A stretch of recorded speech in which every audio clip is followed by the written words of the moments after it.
Hello everyone, আসসালামু আলাইকুম। আজকের ভিডিওটা থাকছে আমার বড় ভাইয়াকে জোর করে ধরে কিভাবে ফেসিয়াল করিয়ে দিলাম সেটার।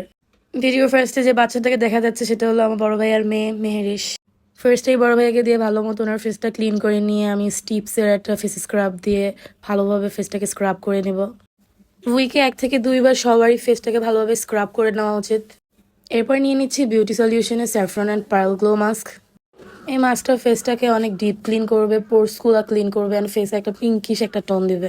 বড় ভাইয়া ফেসে তেমন কোনো টেক কেয়ার করে না, যার কারণে ওনার ফেসে অনেক বেশি ডার্ট ছিল। স্ক্রাবিংটা করার পরে এই ফেসে অনেকটা চেঞ্জেস দেখা যাচ্ছিল। তারপরে ফেস প্যাক লাগানোর পরে মেহেরি শেষে আমাদেরকে আরেকটু হাই দিল। প্যাকটা 20 মিনিট ফেসে রেখে দেন, ধুয়ে ফেলতে হবে। দেন এটা ধুয়ে ফেলার পরে বড় ভাইয়ের ফেসটা কি পরিমাণ গ্লো দিচ্ছিল। তারপরে এই টোনারটাও বিউটি সলিউশনের একটা টোনার, এটা দিয়ে ফেসটা ড্রাই হওয়া পর্যন্ত ওয়েট করতে হবে। আমাদের উইকে কয়েকবার নিজেকে একটু সময় দেওয়া উচিত। তারপরে আবার বিউটি সলিউশনের একটা স্যাফরন জেল নিয়ে ফেসটাকে ভালোভাবে ম্যাসাজ করে নিয়েছি। আসলে এই স্যাফরন জেলটার উপকারিতা আমি বলে শেষ করতে পারবো না, এটা আমার অনেক বেশি ফেভারিট। 1-2টা ইনগ্রিডিয়েন্টস লাগানোর পরেই বরফের এক্সপ্রেশন লাইক এখনো শেষ হয় না কেন, আর কত বাকি।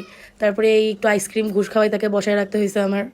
আসলে ছেলে মানুষের এত কিছু দেওয়ার ধৈর্য কোথায়? উনি আমার এত প্রোডাক্ট দেখে বলতেছে এত কিছু মুখে দেওয়া লাগে।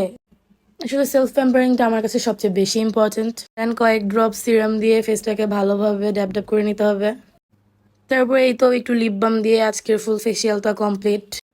বড় ভাইয়ের বিফোর অ্যান্ড আফটার রেজাল্টটা দেখে নিজেরাই চিন্তা করেন যে ফেস কেয়ার কতটা ইম্পর্টেন্ট। আল্লাহ হাফেজ, থ্যাংক ইউ ফর ওয়াচিং।